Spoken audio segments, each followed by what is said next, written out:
महिला प्रत्याशी मुरैना जी विधानसभा सुमावली से एक बहन को सम्मान देने का काम किया। एडवोकेट चंद्रशेखर आजाद जी ने दिल से आभार।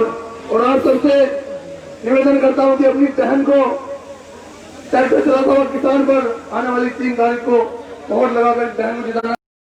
और मैं बुला रहा हूं उस शख्स को इस देश में नीली क्रांति का आगाज किया। आज हम लोग पक्के डाल करके चल रहे हैं। ये सब एडवोकेट चंद्रशेखर आजाद जी की देन है। भीम आर्मी के संस्थापक आजाद समाज पार्टी के राष्ट्रीय अध्यक्ष बड़े भाई एडवोकेट चंद्रशेखर आजाद जी, जो आज पूरे देश में अपने संघर्ष के लिए जाने जाते हैं। और यह हो पाया है आप सबके साथ और सहयोग से। तो सभी साथी ध्यान से भाई को सुनने का काम करें और मेरे साथ कुछ नारे लगाए। Bhim army, Azad Samaj party, Azad Samaj party, संघर्ष करो। जोर से बोलिए, संघर्ष करो, संघर्ष करो, आगे बढ़ो। माननीय एडवोकेट चंद्रशेखर आजाद जी आए और अपनी बात रखें।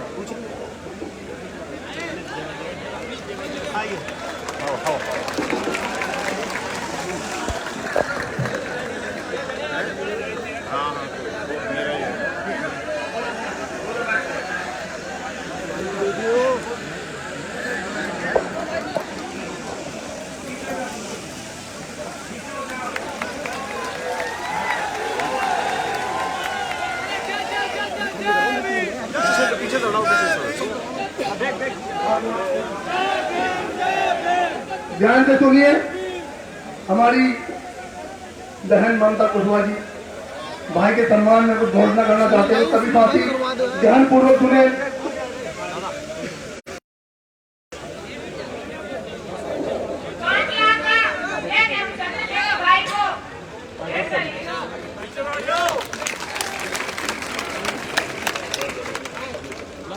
हाँ भाई आईफोन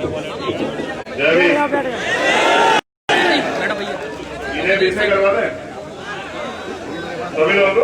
आप खरीद आप बने रहे। एक भी व्यक्ति जो मंच पर उपस्थित है वो खड़ा ना रहे, सब लोग बैठ जाएं।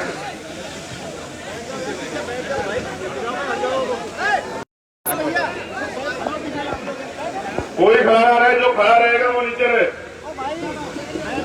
एक भी व्यक्ति मंच पर खड़ा ना रहे, सिर्फ प्रत्याशी के अलावा।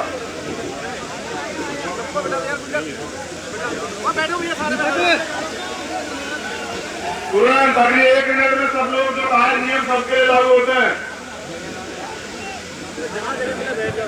जो साथी माला ले खड़े हैं उनसे मेरा निवेदन है कि वो भी माला नीचे कर लें। मेरी स्पीच के बाद आपका स्वागत करवाएंगे, ठीक है। शांति बनाए खड़े हो जाए सब लोग।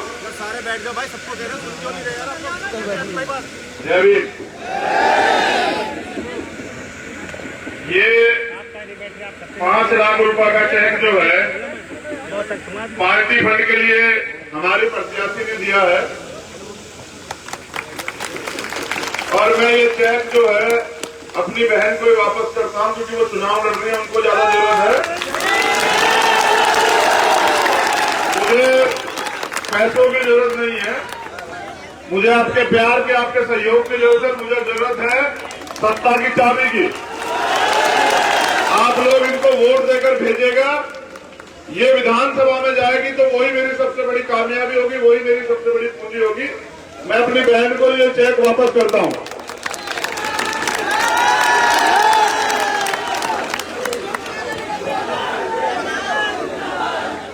जय भीम। समय बड़ा कम है, मैं चाहूंगा कि आप लोग शांति बना के जो है मुझे सुने। और जो कार्यकर्ता यहाँ खड़े हैं वो अपने फोन बंद करके तमाम हमारे बहुजन समाज के यूट्यूब चैनल है वो बना रहे हैं, आप उनसे देख लीजिएगा, लेकिन डिस्टर्ब ना करें। आप जानते हैं दूसरे खड़े लोग जो छाव में, वो याद रखें कि हमारे भाई जो है हमारे धूप में भी खड़े हैं।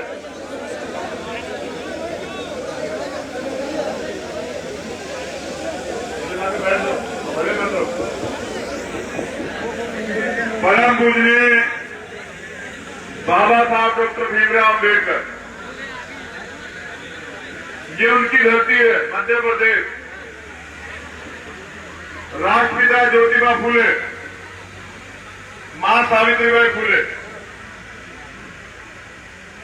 छत्रपति साहू जी महाराज, शिवाजी महाराज, संत गाडगे जी महाराज, नारायण स्वामी, पेरियार साहब, पेरियार लल्लू यादव, जननायक कपूरी ठाकुर, बाबू जगदेव प्रसाद कुशवाहा, मेरे आदर्श माननीय साहब श्री काशीराम, देश के लिए आदर्श शहीद उधम सिंह, भगत सिंह और भीम आर्मी के तमाम कार्यकर्ताओं, पदाधिकारियों, आजाद समाज पार्टी के तमाम कार्यकर्ता, पदाधिकारियों, मध्य प्रदेश की महान जनता, मंच पर उपस्थित हमारे सम्मानित साथी और मेरी बहन, हमारी प्रत्याशी, ये मध्य प्रदेश में पहली राजनीतिक सभा है। अब से पहले मध्य प्रदेश में मैं सभा में आया या आंदोलन में आया, मैं कभी वोट मांगने मध्य प्रदेश नहीं आया, आप तमाम लोग जानते हैं। मगर आज जो मैं आपसे कहने जा रहा हूं वो सुनना जरूरी है। सबसे पहले तो ये जो जनता यहां बैठी है ये मालिक है, क्योंकि आप नेता तय करते हैं, आप नेता चुनते हैं, आप नेता बनाते हैं, आप तय करते हैं कि विधानसभा में, लोकसभा में कौन जाएगा। और मुरैना में भी, सुमावली में भी आप तय करेंगे कि विधानसभा में कौन जाएगा। मेरी माताएं बहनें यहां बैठी हुई हैं। ममता कुशवाहा सिर्फ एक नाम नहीं है। अगर इस देश के दलितों को याद हो, अछूतों को, शूद्रों को याद हो, तो राष्ट्रपिता ज्योतिबा फूले की संतान है ममता कुशवाहा। और राष्ट्रपिता ज्योतिबा फूले, मां सावित्रीबाई फूले ने अपने जीवन का बलिदान दिया है, आपको पढ़ने का अधिकार दिलाया। पहले 18 स्कूल खोले, इस व्यवस्था के खिलाफ लड़ाई लड़ी, और जब मुझे पता लगा कि उस समाज से हमारी एक बहन चुनाव लड़ना चाहती है, और आज मैंने उसे बोलते हुए भी देखा, तो मुझे बाबा साहब के सपने की तरफ मेरा ध्यान गया। बाबा साहब ने सपना देखा था कि देश में महिलाओं को बराबर के अधिकार हों। हिंदू कोड बिल पे से उन्होंने इस्तीफा दिया। मगर जिम्मेदार साथियों, मेरी माता बहनों, नौजवानों, ये बाबा साहब की धरती है। तो बाबा साहब के सपने थे, उन्होंने अपने 4 बच्चों का बलिदान दिया। जिस तरह की राजनीति उत्तर प्रदेश और पूरे देश में, मध्य प्रदेश में चल रही है, मैं उस पर भी बात रखूंगा। मगर मैं आपसे कहना चाहता हूं कि मान्यवर काशीराम साहब के भी सपने थे, मान्यवर दीना भाना वाल्मीकि साहब के भी सपने थे। मान्यवर काशीराम साहब का सपना था कि मैं अपनी जीवन की अंतिम सांस मऊ में, मध्य प्रदेश की धरती में लूं। और क्योंकि बाबा साहब यहां से हमें मिले, तो वो मध्य प्रदेश को बहुजन समाज का शासक समाज देखना चाहते थे, बहुजन समाज का राज यहां देखना चाहते थे। उनका सपना भी अधूरा।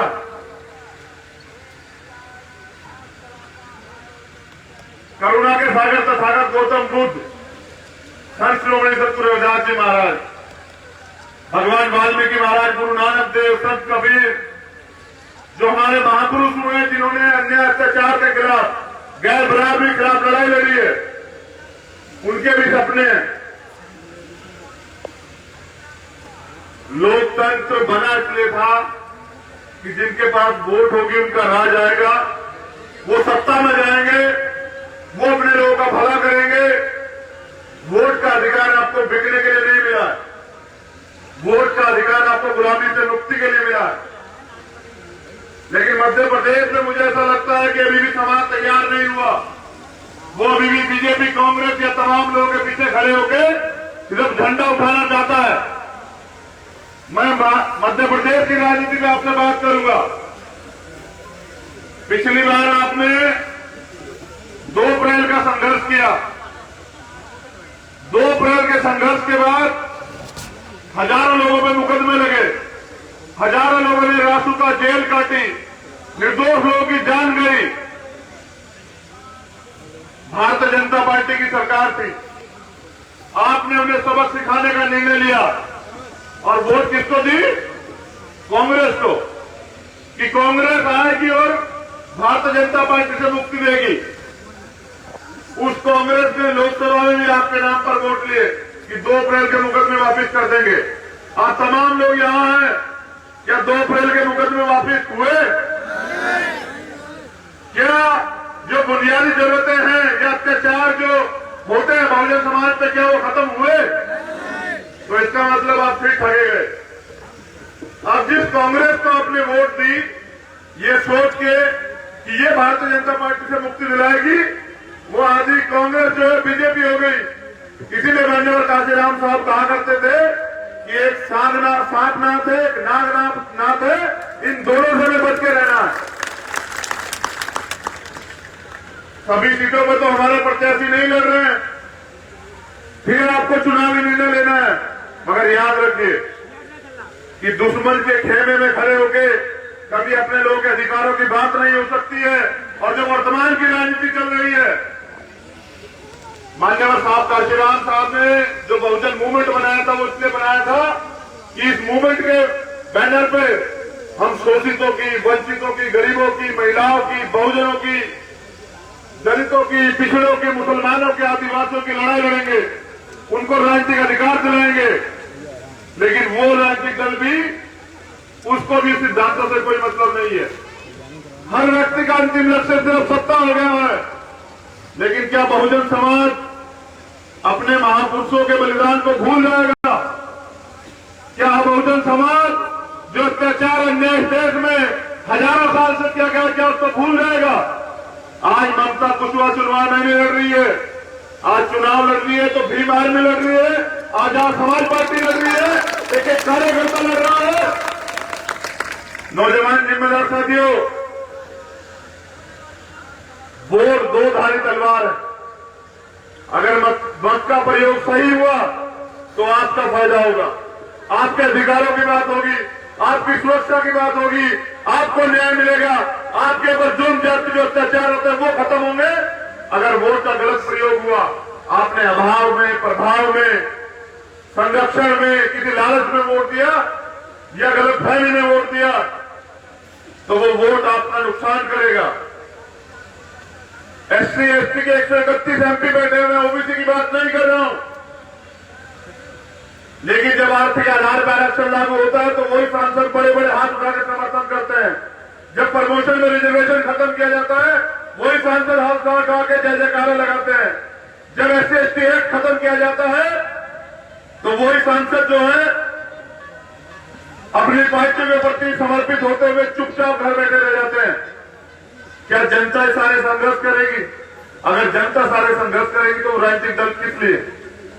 और अगर जनता को सब कुछ करना है तो जनता निर्णय ले कि पिछले 5 साल में अगर दलितों पे, पिछड़ों पे, मुसलमानों पे, गरीबों पे, महिलाओं पे संविधान को अगर राज आई है तो वो कौन सा संगठन है, वो कौन सा दल है जिसने अपनी जान की परवाह न करते अपनी लड़ाई लड़ने का काम किया है? यह तमाम लोग जानते हैं। चुनाव खत्म हो जाएगा, तमाम लोग आपके बीच आएंगे, कोई दारू देगा, कोई पैसे देगा, कोई तरह तरह की बातें करेगा, कोई तरह तरह के लालच देगा। लेकिन जब चुनाव खत्म हो जाएगा वो लोग आपको ढूंढे भी नहीं मिलेंगे।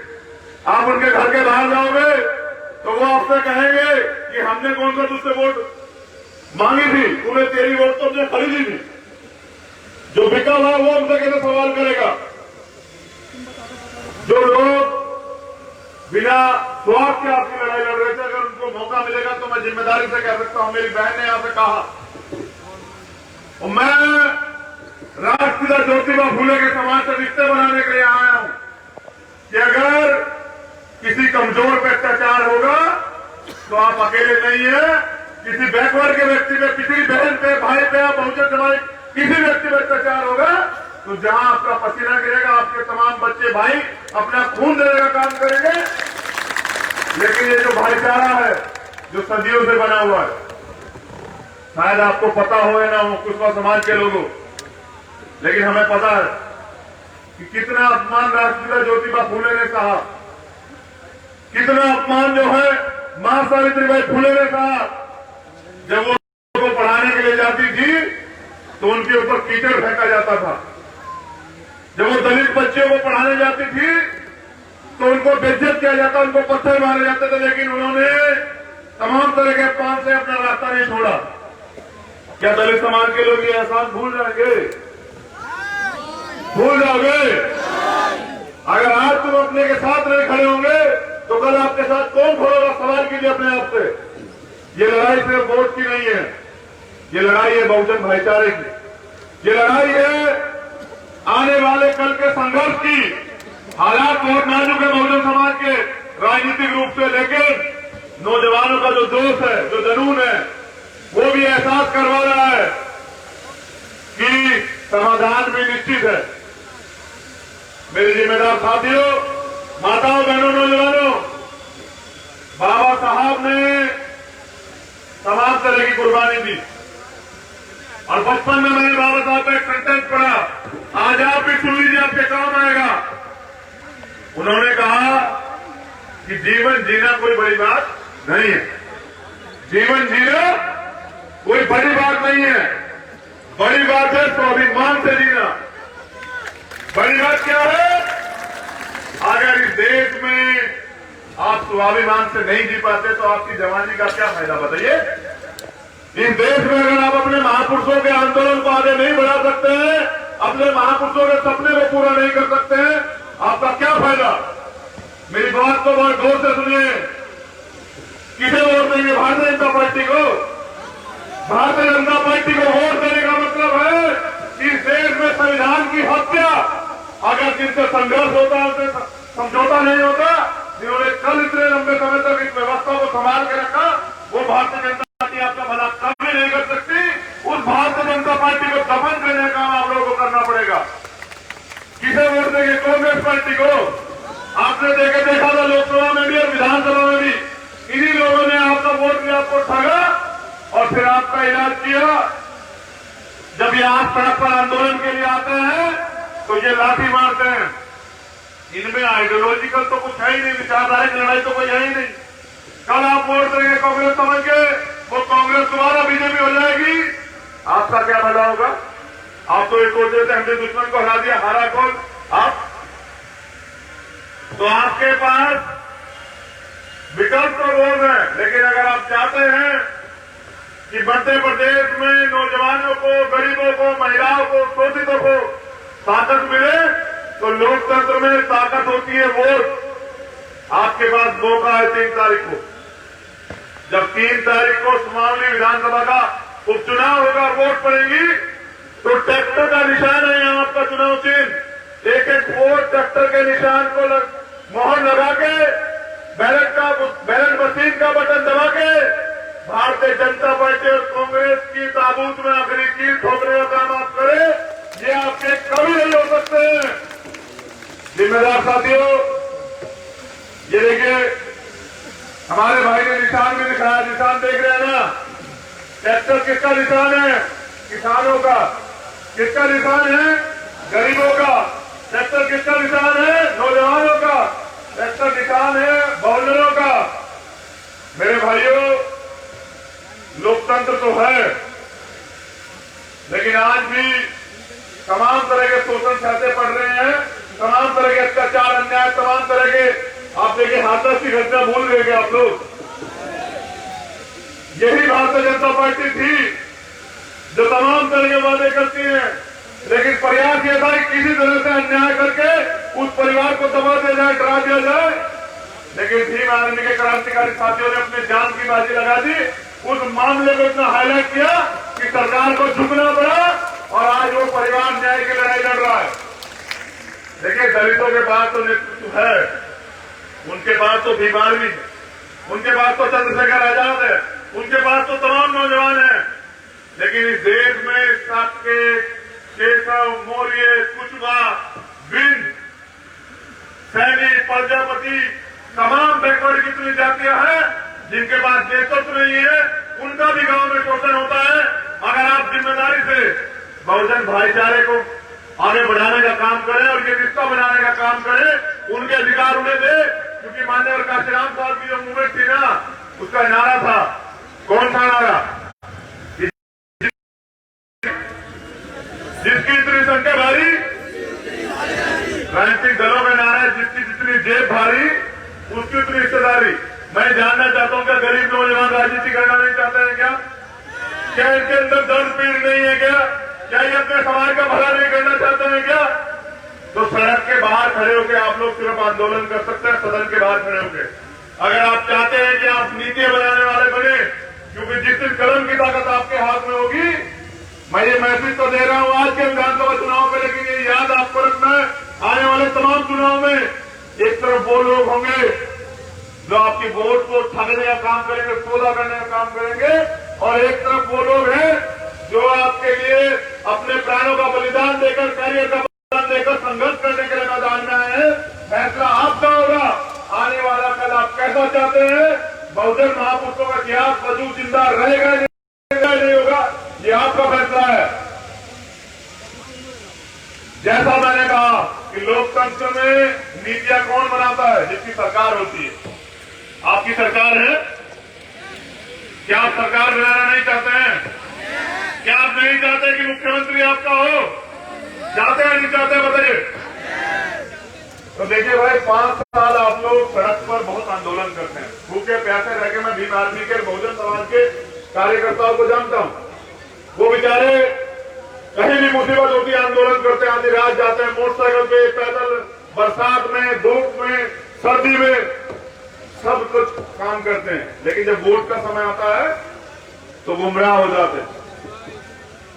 जो कार्यकर्ता 5 साल अपने जीवन में संघर्ष करता है, वो अगर 15 दिन चुनाव में मेहनत कर ले, तो मुझे पूरी जिम्मेदारी से मैं आपने कह रहा हूं कि उनको जीतने से कोई नहीं रोक सकता है। भाई वोट तो आपके पास है ना?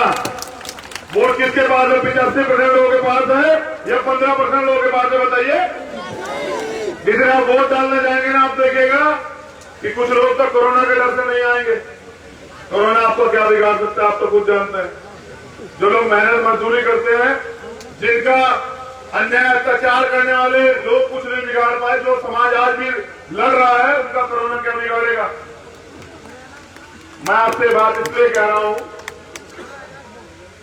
कि मैं अपने रहबर का सपना, माननीय साहब श्री काशीराम साहब का सपना, बाबा साहब का सपना, उस धरती पे जहां बाबा साहब पैदा हुए मध्य प्रदेश में, मैंने अपने मुंह सुना, माननीय काशीराम साहब कहते थे कि मध्य प्रदेश, उत्तर प्रदेश के बाद अगर कहीं राजनीतिक रूप से बहुजनों के लिए उपजाऊ भूमि है तो वो मध्य प्रदेश। लेकिन मध्य प्रदेश में हमारे लोग क्यों जो है कमजोर अपने आप को आंक रहे हैं? क्या आप लोग कमजोर हैं? क्या आप लोग अधिकार को छीन सकता है? क्या आपको कोई तुम्हारा गुलाम बना सकता है? तो ये जो मेरे हाथ में देख रहे हैं ना भाई, किसने दिए इस देश में सारे अधिकार हमें? किसने दिए हैं? किसने दिए हैं? बाबा साहब ने। और अगर आप चाहते हैं कि देश में आपके अधिकार सुरक्षित रहे, तो आपको इसकी रक्षा करनी पड़ेगी। इसको खतरा किससे है? किससे खतरे? किससे खतरे? इसको खतरा है मनोवादियों से। और अगर अपने लोग इसकी लड़ाई नहीं लड़ेंगे ना, तो अपने लोगों को भी खतरा हो जाएगा। समझ रहे? जिस घर के लोग अपने घर की रखवाली नहीं करते ना, उसी घर में चोरी होती है। तो एक अपनी बात को खत्म करते हुए मैं एक बार आपको चुनाव चिन्ह दोबारा दोहराऊंगा, और नौजवानों के लिए, क्योंकि नौजवान हमारी बड़ी ताकत है, एक लाइन जरूर पढ़ूंगा। चश्मा लगा के पढ़े।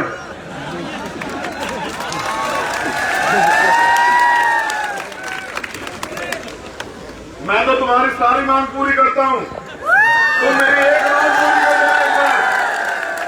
मैं तुम्हारी सारी मांग पूरी करता हूं, और आप जानते हैं कि पूरे देश में कहीं अत्याचार हो, कहीं जनजाति हो, मैंने आपका मान सम्मान कभी कमजोर नहीं पड़ने दिया। आप तमाम लोग जानते हैं।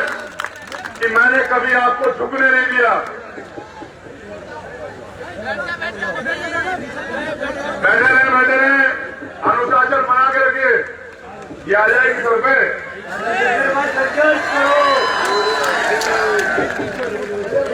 चलिए मेरी बात खत्म होने दीजिए। ये नौजवानों के लिए सिर्फ कि संघर्षों के साय में घनघोर जवानी पलती है और इतिहास उधर झुक जाता है जिस ओर जवानी चलती है। जवानी किस ओर है मेरा तो महान उन्होंने बता दीजिए, किस ओर है जवानी? क्या सुमावली विधानसभा से ममता जी वो विधानसभा भेजने काम करेंगे नहीं करेंगे? दोनों हाथ उठाकर बताइए।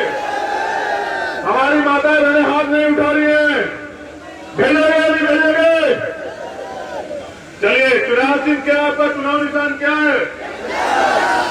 मैं आपको एक और जानकारी देता हूं, सुनिए। मैं बिहार गया था ना, वहां निशान नहीं बोलते हैं, वहां छाप बोलते हैं। वहां बोलते हैं जैसे हमारा निशान वहां हेलीकॉप्टर है तो बोलते हैं किसको वोट करिए, तो बोलते हैं हेलीकॉप्टर छाप। आपके यहाँ कभी आप भी बिहार की भाषा में एक बार बता दो कि कौन सा छाप है? कौन सा छाप है? ये ट्रैक्टर जब चलेगा तो सब लोग जो है, वो जो लोग आपके अधिकार छीनना चाहते हैं, वो अपने आप जो है पीछे हट जाएंगे। मैं इनको जो है माला भेंट कर दूं? अभी तो एक चीज की लड़ाई है। जब दोबारा आगे चुनाव होंगे, मूल चुनाव, तो सारी सीटों पर लड़के आपका मुख्यमंत्री बनाने के लिए संघर्ष करेंगे। और जब आपका मुख्यमंत्री बनेगा ना, तो कोई नौजवान बेरोजगार नहीं रहेगा। अच्छे स्कूल बनेंगे, अच्छे हॉस्पिटल बनेंगे, तमाम तरह की सुविधाएं होंगी। आरक्षण को जिसकी इतनी संख्या वाली उतनी उसकी हिस्सेदारी के तौर पर लागू किया जाएगा। वो तमाम सपने जो बाबा साहब के थे वो लागू किए जाएंगे। मुझे सुनने के लिए बहुत बहुत धन्यवाद। दोनों हाथ धो के सम्मान करो तो दे दूं माला, दे दो, जिता के भेजो। चलिए मेरा बहुत बहुत आभार। और मेरे इसकी रक्षा करनी है, करो मेरा पक्का। चलिए बहुत बहुत आभार। बोले इतना घूमना पड़ता है कि जगह भूल जाता हूं। सुमावली और मध्य प्रदेश की जनता का बहुत बहुत आभार। ये प्यार बना के रखिए, पूरी जिम्मेदारी से लीजिए। समाज पूरी जिम्मेदारी पूरी ईमानदारी से बांधेवार काशीराम साहब और बाबा साहब के आदर्शों पर चल के बहुजन समाज को सजग बनाने का काम करूंगा। और जब तक ये नहीं होगा चैन से नहीं बैठूंगा। आज यहाँ हूँ, कल बिहार में था, कल कहीं और होगा, लेकिन जब मैं यहाँ नहीं होता तो मेरी ताकत आप होते हैं। अपनी एकता को बना के रखिए। मैं एक और बात आपसे कह रहा हूँ, आज मध्य प्रदेश की जनता से, तमाम कार्यकर्ताओं से, एक मिनट सुन लीजिए कार्यकर्ता। इस मंच पे नेता बहुत है, वो भी हमारे बनाए हुए हैं, समझ रहे ना? किसके बनाए हुए हैं? जो कार्यकर्ता बन के ईमानदार से जनता के बीच काम नहीं करेगा, ऐसे नेताओं की मुझे बिल्कुल भी जरूरत नहीं है। पद का मतलब होता है जिम्मेदारी। पद का मतलब ये नहीं होता कि अपने से छोटे कार्यकर्ता का शोषण किया जाए और एसी के कमरे में बैठ के समाज की लड़ाई नहीं लड़ी जाती। मैं मंच से कह रहा हूं, अगर मुझे यहाँ ये पता लगा कि आपने संघर्ष का रास्ता छोड़ के और वीआईपी जीवन जीना शुरू कर दिया, तो याद रखिए आजाद समाज पार्टी और भीम आर्मी में आपका आखिरी दिन होगा। मैं इसके लिए पूरी जिम्मेदारी लेता हूँ।